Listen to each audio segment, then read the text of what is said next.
विशाल नायक जी आगरा से। श्री हरिवंश। महाराज जी चरण स्पर्श। महाराज जी, श्री जी से प्रेम कैसे होता है और प्रेमी की दिनचर्या कैसी होनी चाहिए? किसका है? हाँ, श्री जी से प्रेम प्राप्त करने के लिए पहले लालजू की कृपा चाहिए। लाल रंगीलो गाइए ताते प्रीति रंगीली पाइए। तो लालजू की प्रीत के लिए पहले श्रीमद् भागवत और गीता का सिद्धांत हमारे हृदय में हो। अगर प्रथम सुने भक्त मुख भगवत बानी, प्रथम सुने भागवत भक्त मुख भगवत बानी। पहले भगवत प्रेमी महात्माओं का संग करके श्रीमद् भगवत गीता जी, श्रीमद् भागवत का सिद्धांत अपने हृदय में धारण करें। फिर ये 5 चीजें जीवन में सदैव अभ्यास में लाता रहे। पहला तो वेदो नित्य मधीयताम, अर्थात सत शास्त्रों का स्वाध्याय स्वयं करें। पढ़ना आता है आपको? हाँ, तो गीता जी को और भागवत जी को एक एक अध्याय, एक एक श्लोक, एक एक शब्द समझने की चेष्टा करो। यह प्रेम शब्द बहुत ऊंची बात है। प्रेम शब्द आपने कहा श्री जी से प्रेम, इसलिए प्रथम वेदो नित्य मधीयताम, दूसरा संगा सत्सु विधीयताम, अर्थात जो भगवत प्रेमी महात्मा हैं उनका संग होना चाहिए। अगर रोज संग नहीं हो पा रहा तो मोबाइल से सत्संग सुन सकते हो, जिनके प्रति श्रद्धा हो, ये सब भगवत स्वरूप हैं। पर अपनी प्रेम पिपासा जिस आराध्य देव के नाम रूप से है, इष्ट मिले और मन मिले, मिले भजन रस रीति, तहा निसंक है मिलिए, तासु कीजे प्रीति। जिससे हमारा इष्ट मिलता है, मन मिलता है, भजन रस रीति मिलती है, ऐसे महापुरुषों के मिलने से हमारे भजन की वृद्धि होती है, हमारे प्रेम मार्ग का रूप प्रकाशित होता है। संगा सत्सु विधीयताम, महापुरुषों का संग करें। फिर उनके द्वारा जो कुछ आदेश दिया गया है, महावाक्यार्थस्य विचारताम, उनके वचनों का चिंतन करें, उनकी आज्ञा के अनुसार चले। फिर लिखा है क्षुध व्याधि चिकित्सताम, अपने क्षुधारूपी व्याधि की चिकित्सा के लिए सात्विक अन्न सेवन करें। जो विरक्त है उसमें तो लिखा हुआ है भिक्षान्नम औषधम, भिक्षान्न औषधि की तरह सेवन करे। गृहस्थ है तो धर्म के द्वारा कमाए हुए अन्न से, सात्विक अन्न से, इसीलिए सूत्र लिखा गया। नहीं तो खाने पीने की बात क्यों लिखी गई?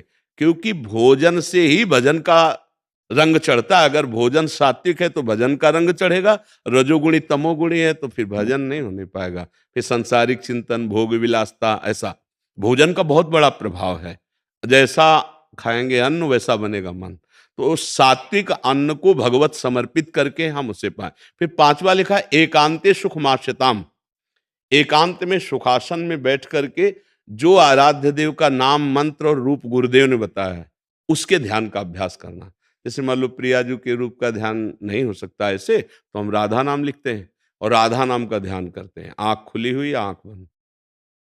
अब राधा राधा चल रहा है और राधा नाम का ध्यान कर रहे हैं, रोज अभ्यास करो तो उसी राधा नाम में ही राधा रूप आ जाएगा। देखिए रूप नाम आधीना, नाम के ध्यान से ही रूप का प्रकाश हो जाए। और जहां रूप का एक बार झलक लगी तो नैनन पिय मूरति बसे तेहि रस रहाय समाय, ये लक्षण सुनि प्रेम के और न कछु सुहाय, और न कछु सुहाय फिरे अपने रस मातो, कुटुम देह ते जाय छूट सब ही विधि नातो, जहां जहां पिय की बात सुने खोजत तिन गैनन, हित ध्रुव छिन छिन ले प्रेम जल भरी भरी नयनन।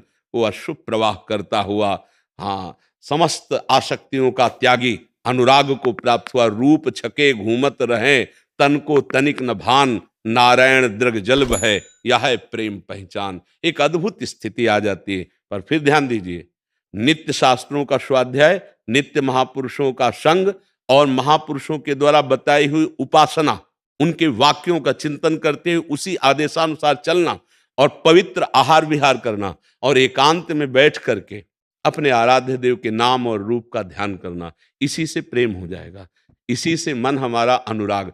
और वो कृपा करते हैं, ये तो एक निमित्त मात्र साधन है, वो कृपा करके प्रेम प्रदान करते हैं। और जहां प्रेम प्रकट हुआ बस फिर यहीं विश्राम हो जाता है।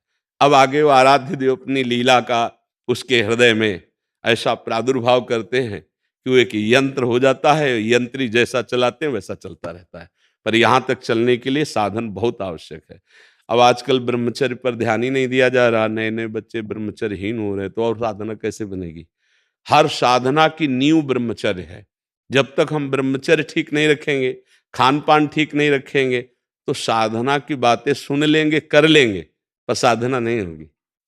हाँ, चाहे गृहस्थ में हो चाहे विरक्त में। गृहस्थ में है तो संतानोत्पत्ति के लिए धर्म पूर्वक, और विरक्त में है तो आजीवन ब्रह्मचर्य का पालन। ब्रह्मचर्य बहुत आवश्यक है। जैसे नए बच्चे हो इसलिए उस पे आए। ब्रह्मचर्य है तो शास्त्र स्वाध्याय करोगे तो आपके समझ में आने लगेगा। ब्रह्मचर्य है तो महापुरुषों की बातें सुनोगे, आपके समझ में आने लगे। ब्रह्मचर्य है तो आहार शुद्धि की अत्यंत आवश्यकता है। ब्रह्मचर्य है तो आप एकांत आसन में शांत बैठ सकते हैं, क्योंकि आपके शरीर में बल है, अध्यात्म बल ब्रह्मचर्य। आप 48 मिनट, 1 घंटे, 1.5 घंटे शांत बैठे हुए राधा नाम का ध्यान कर रहे हैं, बिना हिले डुले। देखो कठिन है बैठना, अगर ब्रह्मचर्य नहीं तो आप नहीं बैठ पाओगे।